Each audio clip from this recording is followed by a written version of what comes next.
BJP सरकार रे अछि आसंता काली प्रधानमंत्री मोदी आसुछंती तेणु मोदी आसी सरकार कथा कहिबे बोली कहिसेंती बीजेडी रे वरिष्ठ उपसभापति देवी मिश्र 9 वर्ष जाए आम भागीदार सरकार थिले आज जो सफलता नवीन पट्टनायक नेतृत्व में आसी मोदी सरकार नीति आयोग और विभिन्न एजेंसी को प्रशंसा करिसेंती। पूर्वतन मुख्यमंत्री नवीन पट्टनायक समय गरीबी कमी किंतु आज स्वास्थ्य सेवा ठीक भाव में मिलूना केवल ना परिवर्तन करिवार प्रयास को नहीं साधारण मध्यवित्त और गरीब लोके भोगुंट हॉस्पिटल खर्च लोकों उपर पड़ुछि सरकार सफलता नहीं डिंडिम पिटिले हेब नाही सेपटे कलेरा लोक मरुंट गोपालपुर धर्षण विपर्यस्त आईन श्रृंखलार विफलतार एक स्पष्ट सूचना। गजपति महाराज तो निजे कहते जे केवल परिक्रमा प्रकल्प पर 4 द्वार बंद थिला केवल घोषणा कले हेब नाही आमे जनजागरण कार्यक्रम करुछु आवश्यक पड़े आंदोलन हेब विभिन्न पर्यायर बीजेडी कार्यक्रम करिबो बोली कहिसेंती बीजेडीर वरिष्ठ उपसभापति देवी मिश्र। आज लोक वर्ष भितर जो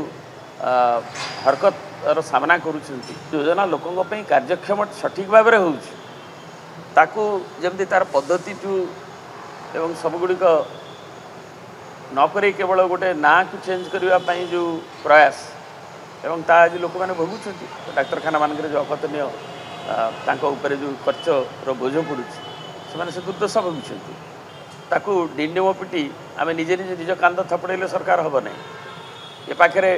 घोषणा होची से पाखे देखला बेलू डायरिया अस्तव्यस्त करदेला साधारण जो परिमल व्यवस्था लोक ये पाखे कॉलेज छात्री धर्षिता होची गोपालपुर रे तेलकोई रे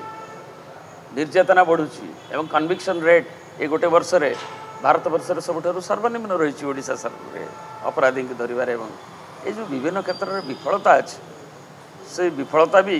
स्वीकार करने आवश्यक। निजे गजपति महाराज भी कहते 4 द्वार खोलिया कथा जोटा प्रथम सफलता बोली कहते जहाँ कथा कहते आसबे नचेत नहीं एक दायित्व संपन्न विरोधी दल हिसाब से आम जनजागरण करी जो कार्यक्रम को आम